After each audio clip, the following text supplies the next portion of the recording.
산모가 진통이 시작해서 급하게 병원을 갔습니다마는 그만 엘리베이터 안에서 아기를 낳고 말았어요.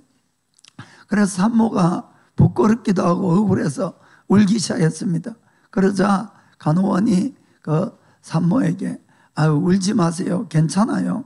작년에는 어떤 산모가 저 병원 앞마당에서 나왔어요. 그러자 이 산모가 더 크게 울면서 그때 그 사람이 바로 저예요.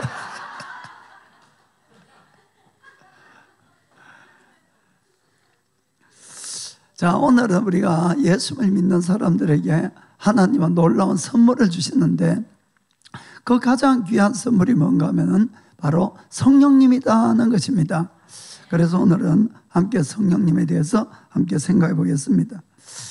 사도 바울이 세 번째 세계연재 전도 여행을 갔을 때에 에베소를 갔습니다.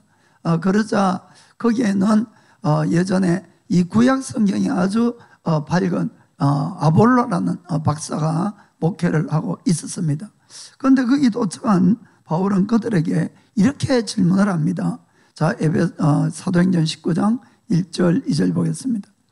아볼로가 고린도에 있을 때에 바울이 윗지방으로 다녀 에베소에 와서 어떤 제자들을 만나 가로되 너희가 믿을 때에 성령을 받았느냐? 가로되 아니라 우리는 성령이 있음도 듣지 못하였노라. 아멘. 바울은 예수를 믿는 그들에게 너희가 예수를 믿을 때 성령을 받았느냐 이렇게 물었던 거예요. 왜 예수님을 믿으면 되지 또 성령을 또 받아야 된다는 말은 무슨 말이냐 하는 이야기가 되었습니다. 사도 바울은 예수를 그냥 믿는 걸로 우리가 되는 것이 아니고 반드시 성령을 받고 성령 충만함을 받아야 된다는 바로 그 뜻이라는 것을 꼭 아시길 바랍니다. 왜냐하면 우리가 예수를 믿는다 하더라도 내가 성령을 받고 성령 충만하지 못하면 절대로 우리가 바른 신앙생활을 할 수 없다는 것을 정말 마음에 꼭 새겨드려야 되는 것입니다. 그래서 그들은 이 바울의 이야기를 듣고 다시 한번 예수님의 이름으로 세례를 받았습니다. 자, 19장 5절부터 7절 보겠습니다. 저희가 듣고 주 예수의 이름으로 세례를 받으니 바울이 그들에게 안수함에 성령이 그들에게 임하심으로 방언도 하고 예언도 하니 모두 12사람쯤 되니라. 아멘. 그래서 바울이 다시 그들에게 이 세례를 주고 안수를 하니까 성령이 임했던 거예요. 그리고는 방언도 하고 예언도 하는 하나님의 사람으로 변화가 되었다고 이렇게 되어 있습니다. 그들은 12명밖에 없었어요. 아주 작은 무리입니다. 그런데 그 다음에 놀라운 하나님의 기적들이 일어나고 이 에베소 전체가 이 기독교로 바뀌는 아주 놀라운 부흥이 그 다음에 적혀 있습니다. 거기 먼저 11절, 12절 보겠습니다. 하나님이 바울의 손으로 희한한 능을 행하게 하시니 심지어 사람들이 바울의 몸에서 손수건이나 앞치마를 가져다가 병든 사람에게 얹은즉 그 병이 떠나고 악기도 나가더라. 아멘. 바울이 직접 가서 안수하고 기도하지 않더라도 바울이 쓰던 이 손수건이나 앞치마를 가지고 사람에게 덮으니까 귀신도 떠나고 병도 낫는다 이렇게 되어 있는 것입니다. 얼마나 놀라운 하나님의 기름 부으심이 넘쳤는지 모르죠. 그래서 그 소문을 듣고 어떤 이 귀신을 쫓는 마술사들이 유대인들이 한번 시험 삼아 이야기를 해본 거예요. 그 뒤에 보면 나옵니다. 그들이 내가 바울이 전하는 예수의 이름으로 명하노니 귀신 들린 사람에게 이 예수의 이름으로 명하노니 떠나가라 이렇게 이야기를 했습니다. 그러자 그 귀신 들린 사람이 이렇게 대꾸하는 거예요. 내가 예수도 알고 바울도 아는데 너는 누구냐 하고는 그들을 오히려 발가벗겨가지고 그들을 쫓아냈다는 그런 구절이 나오는 겁니다. 그러니까 얼마나 예수님의 이름이 이 더 높임을 받은지 모릅니다. 그래서 17절부터 20절 보겠습니다. 에베소에 거하는 유대인과 헬라인들이 다 이 일을 알고 두려워하며 주 예수의 이름을 높이고 믿은 사람들이 많이 와서 자복하여 행한 일을 고하며 또 마술을 행하던 많은 사람이 그 책을 모아 가지고 와서 모든 사람 앞에서 불사르니 그 책값을 계산한 적은 5만이나 되더라. 이와 같이 주의 말씀이 힘이 있어 흥하여 세력을 얻으니라. 아멘. 이 모든 기적 같은 일은 어떻게 일어났습니까? 사람의 힘이 아니라 하나님의 성령이 그들에게 임하니까 놀라운 부흥이 일어났다는 것을 우리는 분명히 알 수가 있는 것입니다. 이렇게 연약한 크리스천들이 어떻게 강한 하나님의 군사가 될 수 있습니까? 그거는 비결은 딱 하나밖에 없습니다. 오직 성령 충만함을 받는 것밖에 없다는 것을 꼭 믿기를 축복합니다. 우리가 예수님의 제자들을 생각해 보더라도 잘할 수 있는 일입니다. 제자들은 예수님에게 3년 동안 함께 있었어요. 매일 잠도 같이 자고 식사도 같이 하고 사역하는 모든 것을 제자들이 보고 또 배웠습니다. 또 많은 설교도 들었습니다. 실제로 그들도 이 귀신을 쫓고 병을 낫게 하는 사역도 해보기도 하고 이렇게 했습니다. 그리고 그들은 정말 예수님이야말로 하나님의 아들 구세주이심을 분명히 믿고 목숨까지도 바칠 각오들을 다 했던 겁니다. 그런데 실제로 예수님이 붙잡히시고 채찍에 맞으시는 그런 모습을 보고 그만 두려워서 다 도망가고 말았던 거예요. 목숨까지 그렇지만은 그것이 바로 우리의 인간의 한계라는 겁니다. 우리의 힘으로 아무리 열심히 주님을 쫓아가고 신앙생활을 오래 몰라 하더라도 안 된다는 것을 우리는 늘 마음에 새겨둬야 됩니다. 그럼 그런 이 연약한 제자들이 어떻게 하나님의 용사가 되고 그렇게 놀라운 일들을 할 수 있었느냐? 그것이 바로 오순절날 그들에게 임한 성령님 덕분이라는 것입니다. 하나님은 우리 인간을 만들었기 때문에 우리가 얼마나 연약하다는 것을 너무나 잘 알고 계십니다. 우리는 우리 힘으로 하나님을 깨달을 수도 없어요. 사실은 하나님을 바로 믿을 수도 없습니다. 그리고 하나님을 전할 수도 없습니다. 그렇기 때문에 하나님께서는 이 모든 것을 하도록 성령님을 부어주시다는 것을 꼭 여러분들이 기억하셔야 됩니다. 그래서 절대로 여러분들이 성령님의 도움 없이 신앙생활을 한다는 것은 절대 할 수 없다는 것을 정말 마음 깊이 이것은 아셔야 되는 겁니다. 예수님이 그럼 3년 동안 제자 훈련한 것은 아무 소용이 없느냐? 아닙니다. 제자 훈련은 너무나 필요한 겁니다. 그러나 제자 훈련만 가지고 되는 것은 아니라는 것이에요. 제자 훈련과 성령 충만, 이 두 가지가 꼭 다 필요하다는 것을 꼭 아시길 바랍니다. 아멘. 그래서 예수님은 그 제자들을 3년 동안 훈련을 시키고 이제는 성령을 부어줄 때가 된 겁니다. 그래서 죽으시고 부활하신 다음에 40일 동안 제자들에게 나타나시고 마지막 성천하실 때에 사도행전 1장 4절 5절에 이렇게 말씀합니다. 사도와 같이 모이사 저에게 분부하여 가라사대 예루살렘을 떠나지 말고 내게 들은 바 아버지의 약속하신 것을 기다리라. 분부한다는 것은 명령한 것입니다. 자, 요한은 물로 세례를 베풀었으나 너희는 몇 날이 못되어 성령으로 세례를 받으리라 하셨느니라. 아멘. 그래서 그들은 주님이 죽었는데 정말 부활한 것을 만났어요. 40일 동안을 봤습니다. 그럼에도 불구하고 주님 바로 전도하러 가라 이렇게 말씀하지 않았습니다. 뭡니까? 성령을 받으라는 겁니다. 성령을 받을 때까지 예루살렘에 있으라고 명령을 하신 것이에요. 이것은 성령을 받아도 되고 안 받아도 되는 것이 아니고 반드시 받아야 된다는 겁니다. 왜 성령을 받아야 됩니까? 8절에 이렇게 되어 있습니다. 8절에 오직 성령이 너에게 임하시면 너희가 권능을 받고 예루살렘과 온 유대와 사마리아와 땅끝까지 이르러 내 정인이 되리라 하시니라. 아멘. 성령이 오시면 뭐를 받습니까? 권능을 받는다고 되어 있는 것이에요. 목적은 성령 충만이 아닙니다만은 그러나 목적은 물론 예수님의 정인이 되는 겁니다. 그래야 영생이 길이 되니까. 그러나 그 일을 하기 위해서는 우리의 힘으로는 절대로 할 수 없다는 겁니다. 반드시 무엇을 하기 전에는 성령을 받고 하나님의 능력을 받아야지 일을 할 수 있다는 것을 분명히 말씀한 것입니다. 아멘. 이것은 우리 모든 크리스찬들에게 해당되는 일입니다. 우리가 신앙생활뿐만 아니라 가정생활이나 직장생활이나 언제나 먼저 여러분들이 성령님을 환영하시고 성령님의 권능을 받으시길 바랍니다. 그럴 때 우리는 주님의 모습을 닮을 수가 있고 주님의 지혜와 능력을 가질 수 있다는 것을 꼭 기억하시길 바랍니다. 그래서 크리스찬이 참 크리스찬이 될 수 있는 그 비결은 하나밖에 없는 것이에요. 성령 충만입니다. 성령 충만. 그래서 여러분들이 이것이 정말 인생의 승리의 비결이라는 것을 꼭 아시고, 무엇보다 다른 걸 뭐 하나 더 지킨다 안 지킨다가 아니고 성령 충만하려고 애를 쓰시면은 나머지는 다 할 수 있다는 것을 믿으시길 바랍니다. 그래서 오늘도 한 두 가지 생각했습니다. 첫째는 오직 성령 충만 받기를 애써야 된다는 것입니다.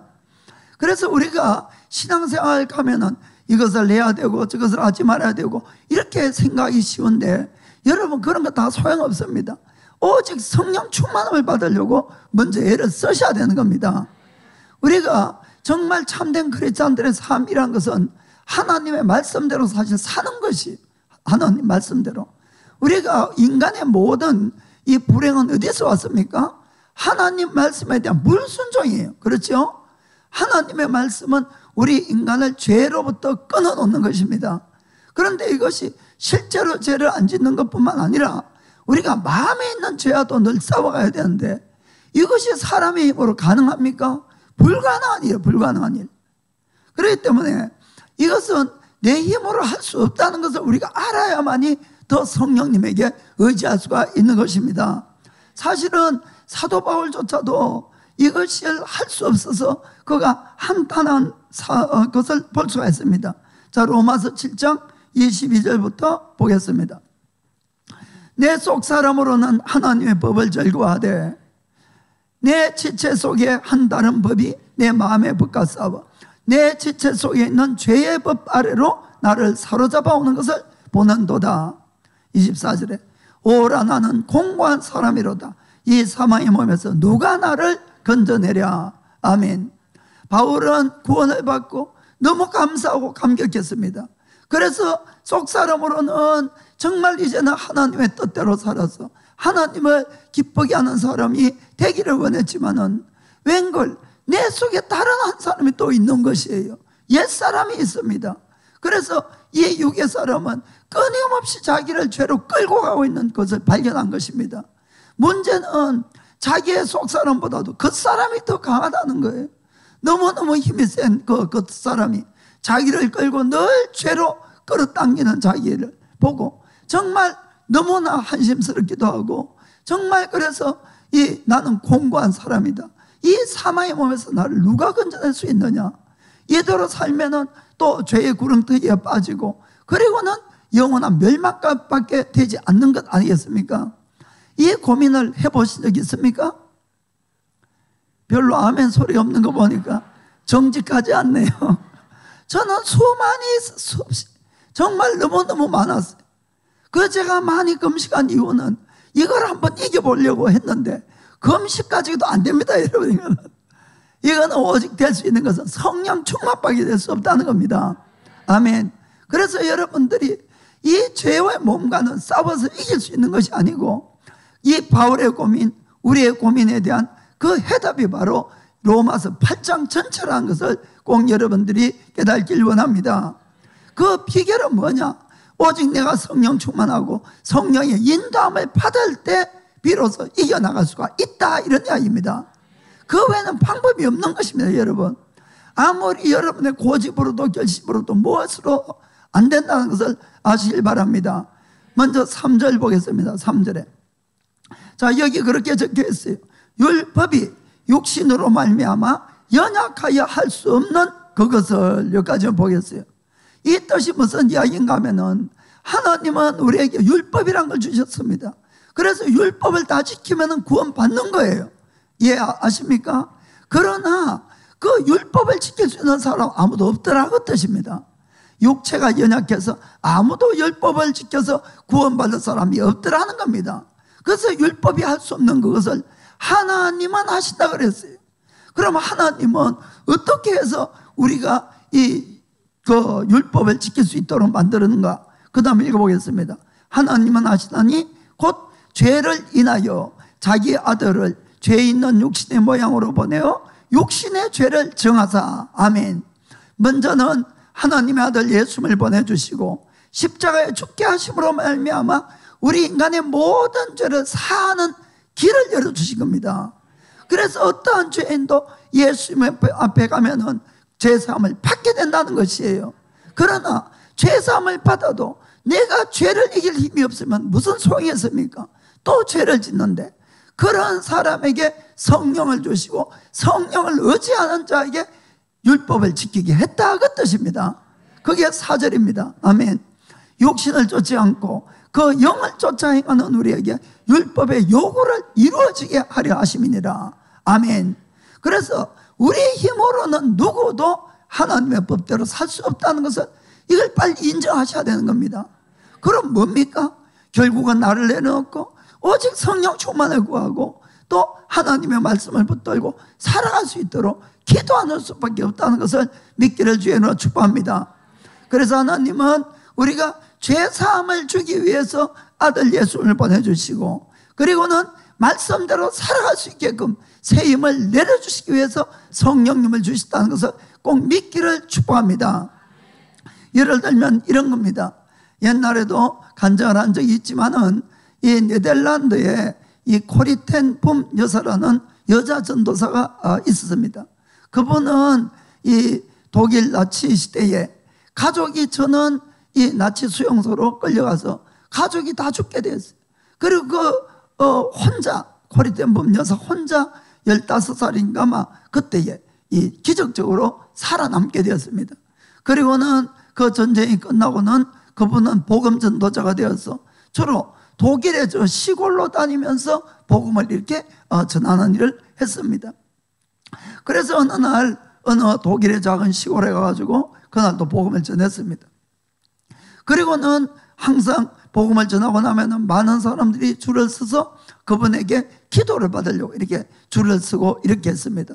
그래서 그분이 한 사람 한 사람 기도를 해주는데, 이렇게 보니까 열의 끝쪽에 이 자기 가족을 다 죽인 그 간수가 딱 보였던 거예요. 그 순간에 갑자기 피가 거꾸로 확 솟아오르면서 이 정오심이 마음에 차고 이 복수심이 차고 이 막 미움 감정이 확 올라오게 된 겁니다. 그리고는 자기가 속으로 외쳤던 거예요. 하나님, 저자만큼은 절대로 용서할 수가 없습니다. 저 사람이 얼마나 잔혹하고 얼마나 정말 악한 나쁜 사람인지 하나님도 잘 아시지 않습니까? 저 사람만큼 하나님은 절대로 용서할 수가 없습니다. 이렇게 막 속으로 이렇게 외쳤던 겁니다. 물론 겉으로는 표를 내지 않고 기도는 이렇게 해주고 있었지만은 마음은 전혀 뭐 딴 데가 있었던 것이. 그러자 사람들이 점점 줄고 그 사람도 다가오게 되었어요. 하나님의 음성이 마음에 들렸습니다. 용서하라고 했습니다. 그러자 금방 대답을 했어요. 절대로 용서할 수 없습니다. 그러자 조금 있다 다시 주님이 말씀합니다. 용서해라. 그러니까 주님 절대로 용서할 수 없어요. 할 수 없어요. 이렇게 이야기를 했습니다. 그러자 하나님께서 이렇게 묻기 시작했습니다. 내가 너에게 이야기하는 것은 너가 용서할 수 있느냐 용서할 수 없느냐를 묻는 것이 아니고, 너가 용서하겠느냐 용서하지 않겠느냐 이것을 묻는 것이다 라고 이야기를 했습니다. 무슨 뜻인가 하면은 감정적으로는 절대로 그 사람을 용서할 수 없습니다. 그거는 용서할 수 없지만은 하나님은 너의 감정이 아니라 너는 용서를 택할래? 용서를 하지 않는 걸 택할래? 너의 의지를 묻는다, 그 뜻입니다. 무슨 말인지 아시겠습니까? 그러자 코리텐 붐 여사가 좀 생각하고 감정적으로는 절대로 용서할 수 없지만은 용서를 택했던 겁니다. 그래서 용서하겠습니다라고 이야기를 했습니다. 그러자 위에서부터 너무나 놀랍고도 큰 하나님의 따뜻한 사랑이 부어지기 시작한 거예요. 머리끝에서 점점 가슴에 차고 이 몸에 하나님의 사랑이 부어지니까 그 일순간에 그 남자에 대한 모든 미움 감정, 정오심 이런 것이 일순에 싹 사라지고 오히려 불쌍한 마음과 용서하는 마음, 그 마음이 가득 찼던 거예요. 하나님의 사랑으로. 그래서 그분이 왔을 때에 자기가 어떤 사람인가를 밝혔습니다. 이 남자가 너무나 놀라서 기절해 죽으려고 그러는 거예요. 그런데 이야기를 했습니다. 주님이 나를 용서한 것처럼 나도 당신을 용서합니다. 당신을 주님의 사랑으로 사랑합니다 했습니다. 이 남자가 그 자리에서 펑펑 울면서 그냥 무릎을 꿇고 주저앉고 만 겁니다. 아멘. 제가 그 간증을 읽었을 때에 정말 그렇습니다. 우리가 예수를 믿는다고 해서 우리의 감정이 없어진 것은 절대로 아닙니다. 여전히 감정은 그대로 있습니다. 그러나 우리가 어떻게 신앙생활을 해야 됩니까? 성경 말씀에는 너희 중에 누가 죄를 짓더라도 하루에 7번이라도 잘못했다고 용서를 빌면은 용서해 주라고 이렇게 되어 있습니다. 그러나 혹시 나에게 아주 큰 피해를 준 사람이 있다면은 우리가 용서가 되겠습니까? 그것이 쉽지 않지요. 그것이 당연히 밉고 또 나쁜 마음이 들고 그리고 이 용서할 수 없는 마음이 드는 것은 아주 당연한 거예요. 보통이 정상입니다. 그것이. 그러나 그렇게 신앙생활하면은 우리가 예수님을 믿는 것과 안 믿는 것과 아무 차이가 없는 것입니다. 그럴 때에 우리가 바른 길을 택하고 성령님의 도움을 구하는 것입니다. 세상 사람은 성령님을 받지 못하기 때문에 그것이 안 되지만은 우리는 그것을 할 수 있다 이런 뜻입니다. 그래서 우리가 용서를 택하고 내 감정이 아니라 용서를 택하고 내가 주님께 기도할 때 성령에 충만하면은 그 모든 것을 할 수 있다고 성경은 우리에게 말씀한다 그 뜻입니다. 아멘. 그 말씀을 아시겠죠? 성령을 쫓아 행한다는 것입니다. 물론 이것은 절대로 쉬운 일이 아닙니다. 여러분들이 한 번, 두 번 기도하고 여러 번 기도했다고 안 될 때도 있어요. 실제로는 우리 예수님조차도 똑같은 경험을 했다는 것을 우리가 볼 수가 있는 것입니다. 예수님이 이 땅에 오신 목적은 우리 인간의 죄를 위해서 십자가에 죽기 위해서 오셨습니다. 예수님도 다 알고 오셨어요. 누가 자기를 팔 것도 알고 예수님께서 어떤 죽음으로 죽는 것도 다 알고 계셨습니다. 그러나 이 모든 계획은 아들 예수님의 계획이 아니라 누구의 계획입니까? 하나님 아버지의 계획이었던 겁니다. 그것을 알고도 아들 예수님은 순종하러 오셨던 거예요. 그런데 막상 십자가를 져야 되는 전날이 되니까 예수님 100% 우리 인간의 모습으로 오신 예수님께서도 육체적으로 정신적으로 너무 심한 압박을 느끼기 시작한 것입니다. 심지어는 내가 죽게 되었다고 이렇게 고백을 하시는 것이에요. 마태복음 26장 38절 보겠습니다. 이에 말씀하시되 내 마음이 심히 고민하여 죽게 되었으니 너희는 여기 머물러 나와 함께 깨어있으라 하시고 나와 함께 기도해달라 그 뜻이겠지요. 이 제자들이 자기를 다 버리고 갈 것도 이미 다 알고 말씀하셨음에도 불구하고 얼마나 힘드셨으면 그 제자들에게도 기도를 부탁한 겁니다. 심히 고민해서 죽게 되었다고. 그래서 예수님께서도 육체적으로는 인간의 감정적으로는 십자가를 지고 싶지 않았다는 걸 알 수가 있습니다. 39절에 그렇게 이야기를 합니다. 조금 나아가서 얼굴을 땅에 대시고 엎드려 기도하여 가라사대 내 아버지여 만일 할만하시거든 이 잔을 내게서 지나가게 하옵소서. 아멘. 이것이 예수님의 인간적인 생각이었습니다. 육신적인. 그러나 나의 원대로 마옵시고 아버지의 원대로 합소서 하시고. 아멘. 예수님도 육체적인 갈등과 속사람의 갈등이 싸웠다는 걸 볼 수가 있는 겁니다. 아멘. 우리가 다 이런 과정을 겪습니다. 그러나 주님은 뭘 하셨습니까? 성령님의 도움을 청하고 기도하셨다는 겁니다. 기도하셨다는 거예요. 한 번, 1시간 동안 기도했지만은 마음에 평강이 없었어요. 또 가서 똑같은 말로 기도하셨습니다. 그래도 평강이 없었습니다. 그래서 다시 한번 1시간 가서 기도하시고 그때 평강을 얻으셨다고 성경은 말씀하고 있는 겁니다. 아멘. 자, 그러면은 하나님의 아들 예수님조차도 그냥 한 번 기도했다고 모든 것이 이루어지고 그것이 아니었다는 걸 알 수가 있는 겁니다. 이런 모든 것은 다 우리에게 본을 보이시는 것이에요.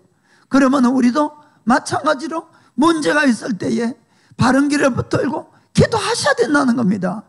그냥 우리가 아무것도 하지 않는데 그냥 나에게 하나님의 성령이 부어주시고 이길 수 있도록은 안 된다는 겁니다.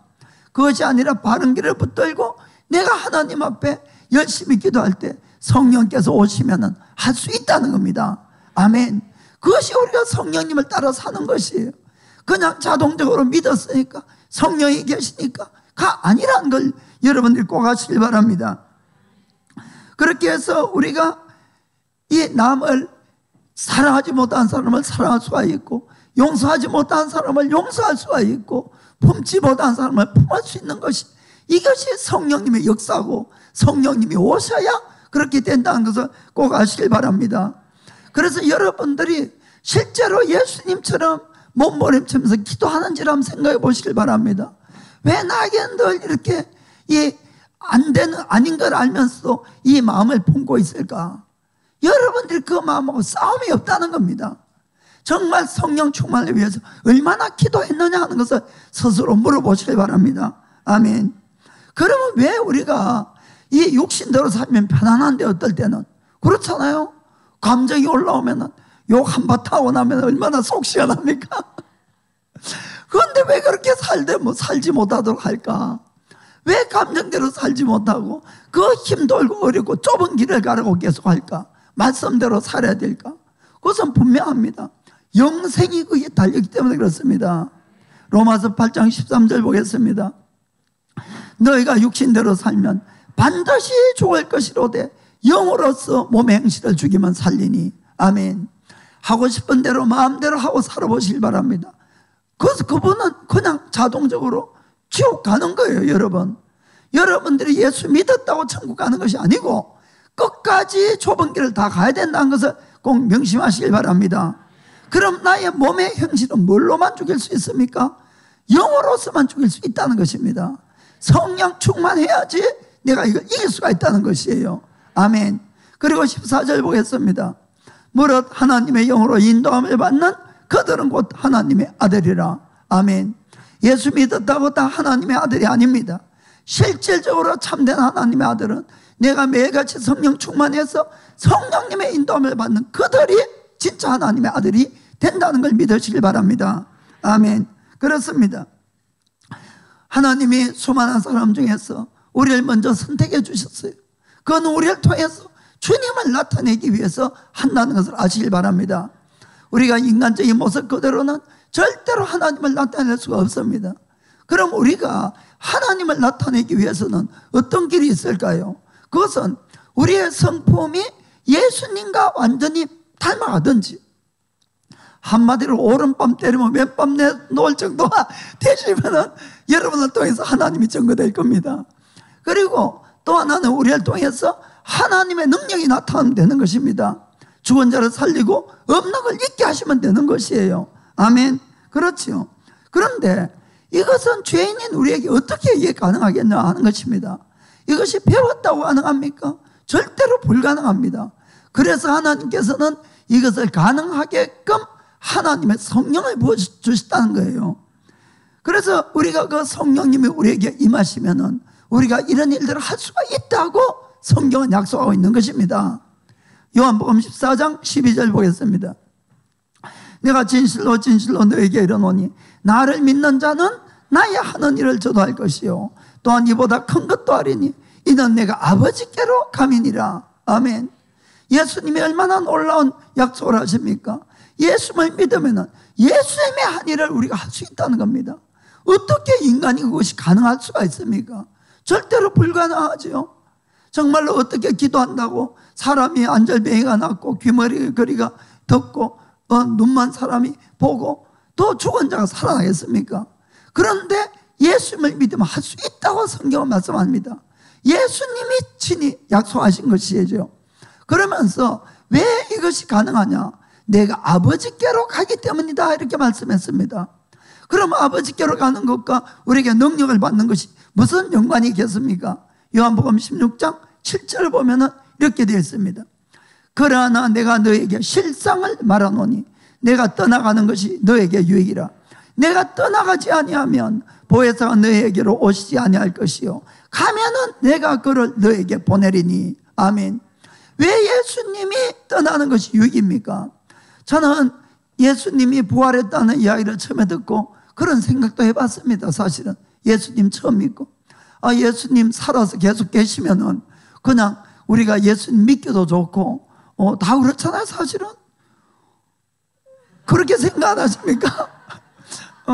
예수님 예루살렘에 지금도 계시면은 누구라도 다 믿을 수가 있죠. 누구라도. 그런데 왜 그렇게 하지 않았을까? 그런데 예수님은 이렇게 말씀합니다. 오히려 내가 떠나서 성령을 주는 것이 너에게 더 유익하다는 것이에요. 이건 도대체 무슨 유익입니까? 여러분, 만약에 예수님 예루살렘에 계시면은 지금 지구의 70억 인구가 예수님 1초를 만난다 할지라도 우리 아마 몇 수백 년 후에도 못 만나고 죽을 겁니다. 이해가 되십니까? 그것뿐만 아니고 우리가 예수님이 성령님이 우리에게 오시지 않으면은 이런 모든 것을 마음으로 믿어지고 깨달아질 수도 없고 죄를 이길 수 있는 능력도 없다는 걸 깨달길 바랍니다. 우리가 오히려 예수님이 부활하셔서 성천하시고 성령님을 보내주셨기 때문에 성령님은 예수의 영입니다. 그리스도의 영이라고 되어 있어요. 하나님의 영입니다. 그분과 오히려 내가 24시간을 함께 지낼 수 있는 것이에요. 아멘. 이것이 우리에게 놀라운 특권이라는 걸 아시길 바랍니다. 그래서 훨씬 너희들에게 유익이라는 겁니다. 내가 떠나는 것이. 그래서 주신 분이 우리를 돕는 분, 보혜사 성령님을 보내주신 것이에요.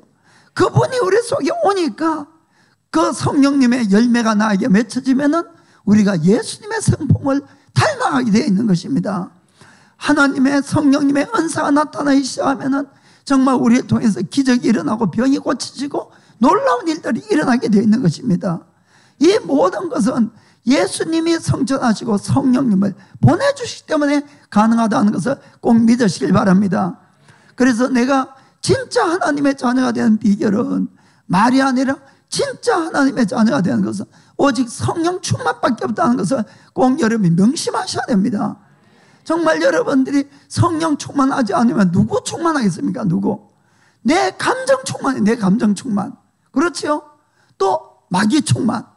둘 중에 하나밖에 없는 겁니다. 여러분, 여러분들은 성령 충만을 받아도 되고 안 받아도 되고 이렇게 생각하시거나 또는 성령 충만 받으려면 내가 얼마나 기도를 해야 될고 막 이렇게 생각을 하셔서 성령 충만 한번 받는 걸 되게 힘들게 생각하는데, 여러분 그러면 성령 충만하지 않으면 누구 충만하겠냐는 걸 잘 생각해 보시길 바랍니다.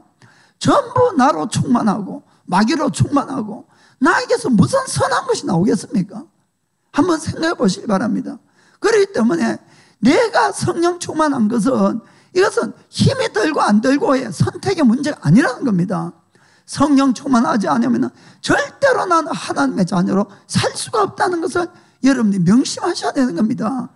그래서 여러분들이 내가 성령 충만하지 않다고 생각하면은 아예 아무 소리도 하지 마시고 아무 결정도 하지 마시고 그래야 제일 안전한 겁니다, 여러분. 그래서 먼저 기도하시고 성령 충만될 때에 무언가를 결정하고 무언가를 말을 하고 이렇게 하시면은 여러분의 가장 안전한 인생을 살 뿐만 아니고 가장 복된 인생을 살아가는 비결이 된다는 걸 믿기를 예수님의 이름으로 축복합니다. 아멘. 그렇습니다. 그리고 두 번째 오늘 생각할 것은 성령님과의 교제를 여러분들이 즐기시길 바랍니다. 성령님과의 교제를. 자꾸 이 신앙생활을 뭐를 해야 된다 안 해야 된다 하고 자꾸 생각하시는 분들이 너무나 많습니다. 오늘 주일날이라서 가야 되나 말아야 되냐, 오늘 또 성경을 읽어야 되냐 말아야 되냐, 기도해야 되냐 말아야 되냐. 여러분 그거 다 접어놓으시길 바랍니다. 오직 좀 전에 이야기한 것처럼 성령 충만을 받으려고 이래 쓰시면은, 성령 충만이 어떤 뜻인가 하면은 여러분들이 예수님을 진짜로 믿으면은 여러분 속에는 성령님이 계세요. 사실은 제가 늘 이야기하는 거 영, 혼, 육을 이야기하잖아요. 우리의 영에는 이미 성령님이 와 계십니다. 문제는 나의 혼이에요. 혼. 이 혼은 영을 따라갈 수도 있고 세상을 따라갈 수도 있고 그렇다, 이런 이야기입니다. 구원을 받아도 여전히 나는 진짜로 내가 그때 눈물 콧물 빼고 회개해서 예수님 믿었어요. 그럼 진짜로 죄 용서를 받고 성령이 옵니다. 그럼에도 불구하고 우리는 여전히 옛사람을 따라 살 수가 있는 겁니다. 옛사람. 여전히 세상을 사랑해서 살 수가 있어요. 이 사람은 절대로 성령 충만함을 받지 못합니다. 늘 구원은 받았다 해도 육신을 따라 살고 마지막은 죽음이에요. 아까 성경에 말씀한 것처럼. 무슨 말인지 아시겠습니까? 그런데 그 육신의 사람을 가지고 내가 예배를 드리고 육신의 사람으로 성경 읽고 불가능하다 이런 뜻입니다.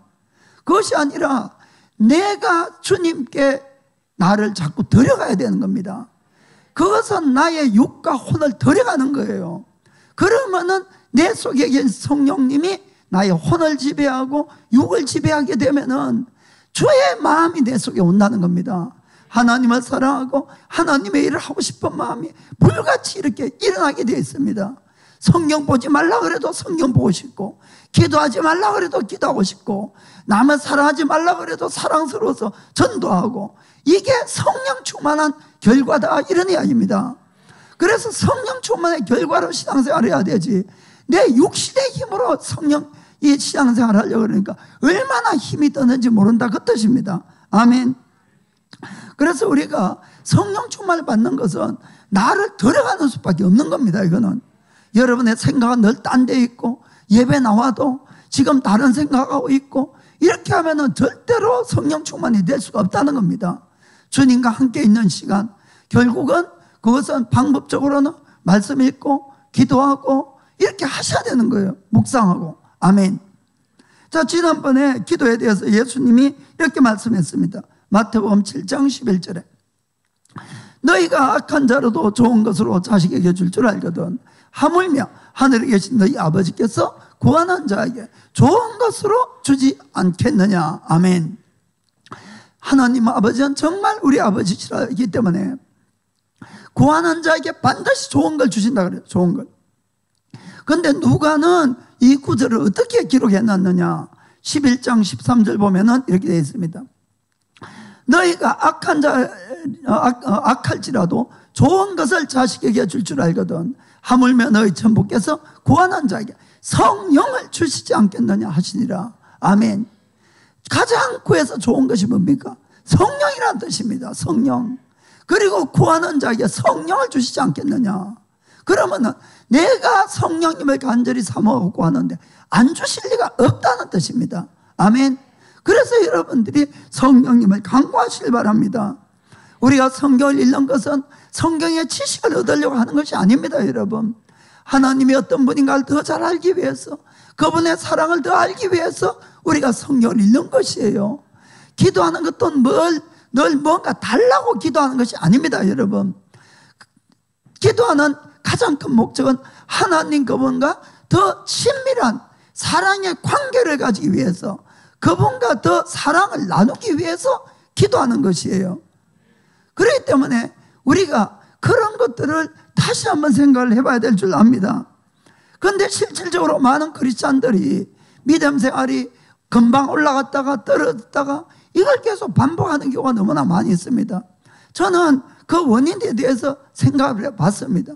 그 가장 큰 원인의 하나는 하나님을 구하는 목적이 좀 잘못되어 있지 않느냐 이렇게 생각합니다. 무슨 뜻인가 하면은 우리가 하나님 앞에 와서 기도할 때에 하나님 그분을 구하는 것이 아니에요. 하나님과의 더 친밀한 교제를 위해서 구하는 것이 아니고 하나님이 가지고 있는 것이 필요한 겁니다. 하나님의 치료가 필요하고 하나님의 공급하심이 필요하고 하나님의 기적이 필요하고 하나님의 은사가 필요하고, 자, 하나님의 가지고 있는 것이 더 필요해서 하나님을 구하기 때문에 이런 결과들이 있다 이런 이야기입니다. 진실로 여러분들이 하나님을 사랑해서 하나님 구합니까? 그분과 교제가 달콤해서 그분을 찾습니까? 여러분, 우리가 그렇게 변해가야 된다는 것입니다. 우리가 필요가 있을 때는 하나님 앞에 간절히 기도합니다. 누구라도 금식까지 하면서 기도를 합니다. 간절히. 그리고 필요가 채워지면 어떻습니까? 정말 기쁩니다. 하나님께 감사합니다. 그런데 그 필요가 채워지고 난 다음에 여러분이 기도하러 나오면은 그 필요가 채워지기 전처럼 간절함으로 주님을 구하게 됩니까? 아닙니다, 여러분. 구하기는 구하지요. 의리가 있으니까. 그러나 나의 마음의 간절함은 점점 사라진다는 겁니다. 마음은 하나님과 멀어졌다 이런 뜻이에요. 여러분, 하나님을 구하는 것은 당 필요를 위해서 여러분이 구하시면 안 됩니다. 이게 많은 함정이 있는 것이에요. 그렇기 때문에 또 필요가 없고 필요가 부족하면은 또 하나님 앞에 와서 달라고 간구하고 채워주면은 마음은 멀어지고, 이것의 반복이 우리의 잘못된 신앙생활이라는 것입니다. 성경은 이렇게 이야기합니다.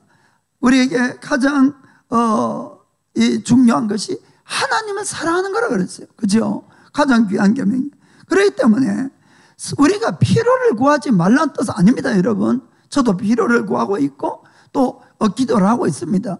그러나 가장 중요한 것은 하나님 그분을 구하셔야 됩니다, 여러분. 하나님 그분과의 나의 사랑의 관계를 더 깊이 하고 친밀성을 더 깊이 하는데 우리가 더 중점을 두고 우리가 기도하고 구해야 된다는 것입니다.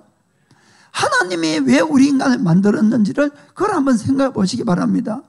하나님은 우주 만물을 만드신 창조주세요. 그럼에도 불구하고 우리 인간을 한 줌의 얼굴로 만드시고 하나님을 닮게 유일하게 만드신 목적은 그분과의 교제에 있다는 것을 아시길 바랍니다. 그분과의 사랑의 관계 속에서 영원히 기쁨과 감사와 행복 속에서 함께 살기를 원하는 겁니다. 그곳에 주님이 우리를 만든 목적이 있는 것이에요. 그러면 나도 하나님을 구하고 찾는 목적을 그곳에 두는 것이 맞다는 겁니다. 그리고 놀랍게도 우리에게 그런 자격이 하나도 없지만은 하나님을 정말 사랑하고 하나님과의 신뢰관계가 쌓이게 되면은 하나님은 우리를 어떻게 부르는 줄 압니까? 친구라고 부른다는 사실을 아시길 바랍니다. 아브라함이 하나님의 앞에 인정받았을 때에 하나님께서 아브라함을 이렇게 부릅니다. 자, 이사야서 41장 8절 보면은, 그러나 나의 종 너 이스라엘아, 나의 택한 야곱아, 나의 벗 아브라함의 자손아. 아멘. 아브라함을 나의 벗이다라고 이렇게 불렀던 거예요. 이거는 하나님과 우리가 어떻게 친구가 되겠습니까? 그럼에도 불구하고 이렇게 불렀다는 사실입니다. 그것뿐만 아닙니다, 여러분. 예수님도 똑같은 사실을 우리에게 말씀하고 계시는 겁니다. 예수님께서 최후의 만찬석상에서 제자들에게 이렇게 말씀합니다. 요한복음 15장 12절부터 15절 보겠습니다. 자, 내 계명은 곧 내가 너희를 사랑한 것과 같이 너희도 서로 사랑하라 하는 이것이니라. 사람이 친구를 위하여 자기 목숨을 버리면 이에서 더 큰 사랑이 없나니 너희가 나의 명대로 행하면 곧 나의 친구라. 이제부터 너희를 종이라 하지 아니하리니 종은 주인의 하는 것을 알지 못함이라. 너희가 친구라 하였노니 내가 내 아버지께 들은 것을 다 너희에게 알게 하였음이니라. 아멘. 예수님은 제자들을 처음으로 종으로 불렀던 겁니다. 하나님의 일을 시키기 위해 종으로. 그러나 이제는 내가 너희를 친구라 부르겠다는 겁니다. 그 조건이 뭡니까? 목숨을 서로 줄 정도로 사랑이 조건이라는 것입니다. 이해가 되십니까? 사랑하는 것입니다. 아멘. 여러분, 주인과 종의 관계는 어떻습니까? 주인은 늘 명령하는 관계고 종은 절대 복종하는 관계입니다. 이거 외에 다른 것은 없는 것이에요. 그것에 진정한 행복과 기쁨은 없는 겁니다. 그러나 친구가 뭡니까? 친구라는 것은 서로 감추는 것이 아무것도 없는 것이 친구라는 것입니다. 마음에 있는 모든 것을 다 털어놓을 수가 있는 것이에요. 우리가 하나님과 진정한 사랑의 관계로 들어가면은 하나님은 하나님의 마음에 있는 모든 것 우리에게 다 털어주시고 우리도 나의 마음에 있는 모든 걸 다 털어놓을 수 있는 사회가 되는 것이 바로 진정한 사랑의 관계고 교제의 관계고 진정한 하나님과 우리의 앞으로 맺어야 될 관계라는 걸 꼭 믿으시길 바랍니다. 그렇기 때문에 이것은 어떻게 가능합니까? 왜 주님은 우리가 친구가 되기를 원합니까? 다시 한번 또 읽어보겠습니다. 10절에서 11절 보겠습니다. 내가 아버지의 계명을 지켜 그의 사랑 안에 거하는 것 같이 너희도 내 계명을 지키면 내 사랑 안에 거하리라. 11절 내가 이것을 너에게 이름은 내 기쁨이 너희 안에 있어 너희 기쁨을 충만하게 하려 함이니라. 아멘. 예수님의 기쁨을 우리에게 주기를 원하는 거예요. 하나님의 기쁨을. 그 기쁨을 영원히 서로 나누기를 원하는 것이 바로 기독교라는 겁니다. 그래서 여러분들이 기독교에 대한 이 관념을 바꾸시길 바랍니다. 뭔가 어떤 절대적인 하나님에게, 무엇이든 하는 전능자에게 뭔가 필요를 구하는 것이 기독교가 아니라는 것이에요. 오히려 하나님과 우리가 사랑의 관계로 맺어지고 우리끼리 사랑의 관계로 맺어지는 것이 진정한 기독교라는 것을 꼭 믿으시길 바랍니다. 진정한 친구가 되는 겁니다. 아멘. 그렇습니다. 그래서 우리가 하나님께 그렇게 부탁을 하거나 또 우리가 예배를 드리고 헌금하고 봉사하고 기도하고 성경 읽고 이런 것도 하나님께 뭔가 좀 잘 보여가지고 다음에 기도할 때에 좀 더 응답 좀 빨리 받고 더 많이 받고 이런 식으로 신앙생활하는 거 다 접어두셔야 된다, 이런 이야기입니다. 그것이 아니라는 것이에요. 사랑하는 겁니다. 사랑하는 거예요. 아멘. 그렇게 정말 주님과 친구가 점점 돼가는 것이 진정한 기독교라는 걸 믿으시길 바랍니다. 사랑하는 성도 여러분, 예수님께서 처음 제자를 불렀을 때 무슨 목적으로 불렀는지 한번 보시길 바랍니다. 마가복음 3장 13절부터 15절 보겠습니다. 또 산에 오르사 자기의 원하시는 자들을 부르시니 나온지라. 14절에 이에 12를 세우셨으니 이는 자기와 함께 있게 하시고. 12명을 불렀는데 첫 번째 목적이 뭡니까? 예수님과 함께 있게 하기를 원해서 불렀다는 거예요. 사랑의 관계를 나누자는 겁니다. 아멘. 그 다음에 또 보내서 전도도 하며, 물론 하나님의 일도 있죠. 15절에는 귀신을 내어 쫓는 권세도 있게 하려 하심이라. 아멘. 그래서 첫 번째는 교제고 그 다음에는 하나님의 일이 따라오고 권세가 따라오더라, 그런 이야기입니다. 우리는 누구라도 인격을 가지고 있습니다. 나를 사랑하면 그 사람을 나도 더 사랑하고, 싫어하면 저도 싫어하는 겁니다. 그렇죠? 이 인격은 누가 만들었습니까? 하나님이 만드신 겁니다. 그것은 하나님도 인격을 가지고 있다는 뜻입니다. 그래서 잠언 8장 17절에는 이렇게 말씀합니다. 나를 사랑하는 자들이 나의 사랑을 입으며 나를 간절히 찾는 자가 나를 만날 것이니라. 아멘. 그래서 여러분들이 하나님을 진정으로 마음을 다해서 사랑하셔야 됩니다. 그러면 하나님의 사랑을 받는 것이에요. 우리가 정말 하나님을 나의 최고의 사랑으로 사랑하고 그분을 최고로 존중하면 하나님도 내 인생 속에서 나에 대해서 나를 최고로 사랑하시고 나를 최고로 존중하게 만들어주는 겁니다. 여러분들 이 관계를 정말 잘 아시길 바랍니다. 그런데 솔직하게 여러분 어떻습니까? 우리가 얼마나 이기적인 줄 압니까? 여러분 정말 하나님을 최고로 사랑하십니까? 나의 모든 것을 정말 드릴 수 있습니까? 나의 목숨을 바칠 수 있습니까? 사실 그렇지 않아요. 우리는 실질적으로 하나님을 두 번째, 세 번째 아닙니다. 다섯 번째, 여섯 번째도 사랑하지 않아요. 이거 돈 사랑하고 제일 사랑하는 건 자기고, 그 다음에 뭐 돈 사랑하고 이거 사랑하고 저거 사랑하고, 그리고는 필요하면 이제 하나님 좀 사랑하고 하나님 찾고, 그러면서 기도할 때는 뭐 어떻게 하는지 압니까? 하나님 나만 봐주세요. 나만 봐주세요. 나 좀 최고로 사랑하시고 나를 최고로 존중해 달라고. 솔직하게 우리 이렇게 기도하고 있지 않습니까? 여러분 이건 안 된다는 걸 아시기 바랍니다. 이런 이기적인 것은 없는 것이에요. 하나님을 정말 최고로 사랑하셔야 됩니다. 그러면 말씀대로 최고로 사랑을 받아요. 최고로 존중하세요. 최고로 존귀함을 받게 된다는 겁니다. 아멘. 그렇습니다. 그래서 우리가 성경에 이 최고의 계명이 뭡니까? 너희가 마음을 다하고 뜻을 다하고 힘을 다하고 목숨을 다해서 주 대신 너희 하나님을 사랑해라. 이것이 첫째 되는 계명이라고 이렇게 적혀 있는 겁니다. 그것은 하나님이 이기적이라서 그런 것이 절대로 아니라는 걸 아시기 바랍니다. 내가 하나님을 그만큼 사랑하면 하나님의 사랑을 그만큼 입을 뿐만 아니라 나에게 있어서 가장 큰 유익이 되기 때문에 우리가 하나님을 사랑하는 것이 가장 복된 길이 된다는 것을 믿기를 주의 이름으로 축복합니다.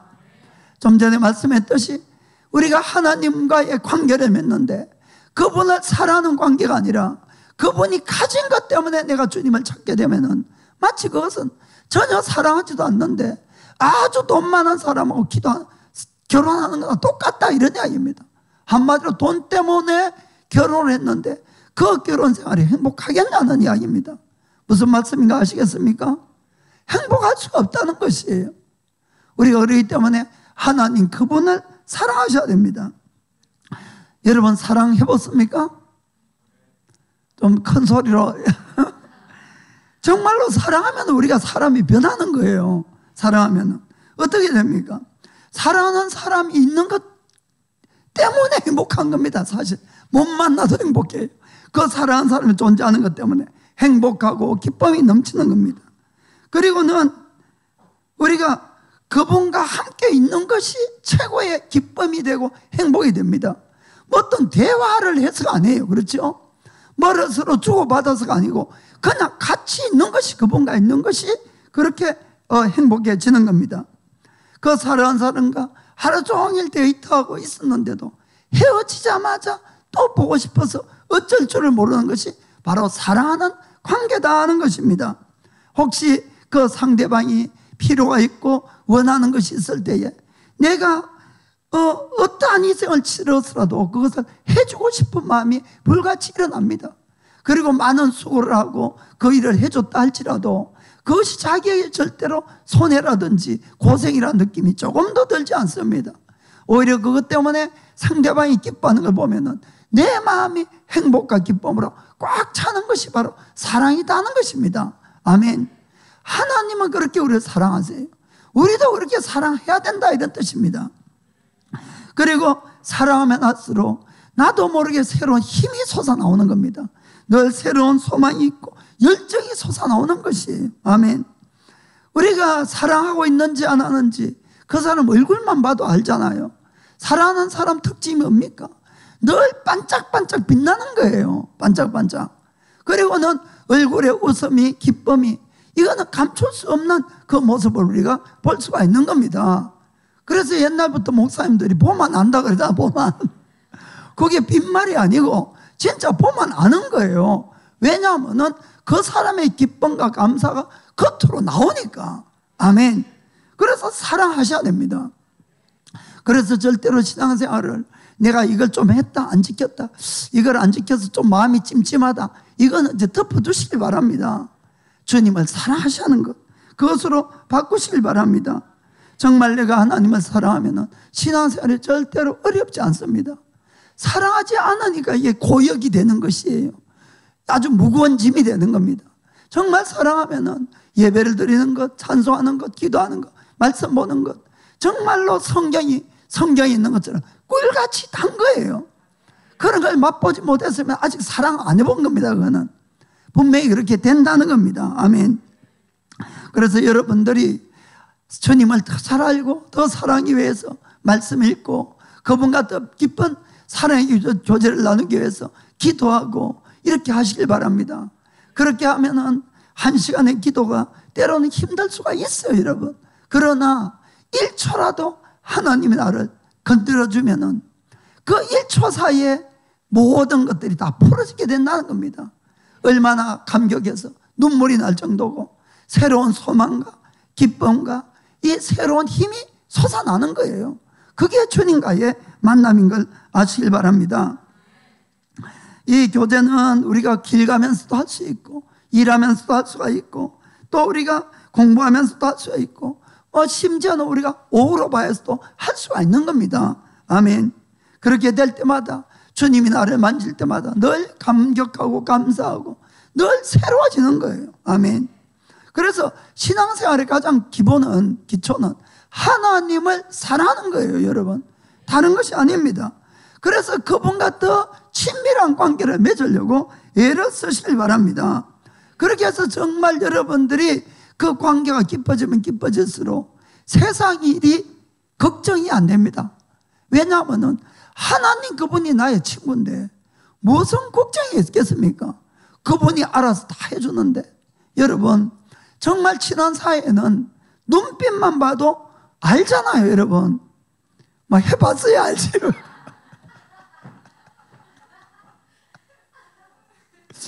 눈빛만 봐도 저 사람이 뭘 생각하고 있고 뭐가 필요하고 아는 거예요, 진짜로. 그래서 여러분들이 성경 말씀에는 굳이 의식주에 대해서 구하지 말라고 되어 있어요. 어떤 면에서는 막 구하세요 그랬다고. 그렇지만은 하나님 아버지 다 알고 계신다 그랬어요. 그러니까 아직 덜 친하면 더 구하시고, 정말 자신이 있으면 안 구해도 다 알아서 주십니다, 솔직하게. 정말 여러분들이 주님을 더 잘 아셔야 돼요. 더 친해지셔야 됩니다. 아멘. 옛날부터 부부가 살면 살수록 닮아간다는 이야기를 합니다. 그것은 왜 그렇습니까? 누구보다도 남이지만은 함께 있는 시간을 많이 가지기 때문에 그렇습니다. 그래서 우리가 주님을 더 닮아가려면은 주님과 가지는 시간을 많이 가져야 돼요, 사실은. 말씀 읽고 기도하고 묵상하고. 그래서 묵상하고 이런 것도 여러분이 출퇴근길에도 할 수 있는 거고, 시간이 없다는 것은 전부 핑계입니다, 솔직하게. 저도 일 다 해보고 다 해봤어요. 안 해본 것이 아니고. 그러나 마음이 들어가, 내 마음. 내가 그분을 사랑하고 사모하면 얼마든지 할 수 있는 시간이 생기더라는 겁니다. 그렇게 해서 그분을 가까이 하면 할수록 내가 닮아가는 거고, 그분의 능력이 임하고 그분의 마음이 내 속에 찾아오게 되었다는 것을 꼭 믿기를 바랍니다. 그래서 거듭 말씀드리지만은 신앙생활은 무리하게 내가 이걸 해야 된다, 저걸 해야 된다, 그것이 아니에요. 하나님을 사랑하는 겁니다. 사랑하면은 모든 걸 이룰 수가 있어요. 자, 마지막에 요한일서 5장 3절을 읽고 마치겠습니다. 하나님을 사랑하는 것은 이것이니 우리가 그의 계명들을 지키는 것이라. 그의 계명들은 무거운 것이 아니로다. 아멘. 우리는 무거워 죽겠는데 왜 무거운 것이 아니라 합니까? 사랑하면은 절대로 무겁지 않다는 겁니다. 사랑 안 하니까 무거워서 가기가 힘든 거예요. 아멘. 주님을 더 사랑하게 되기를 예수님의 이름으로 축복합니다. 기도하겠습니다.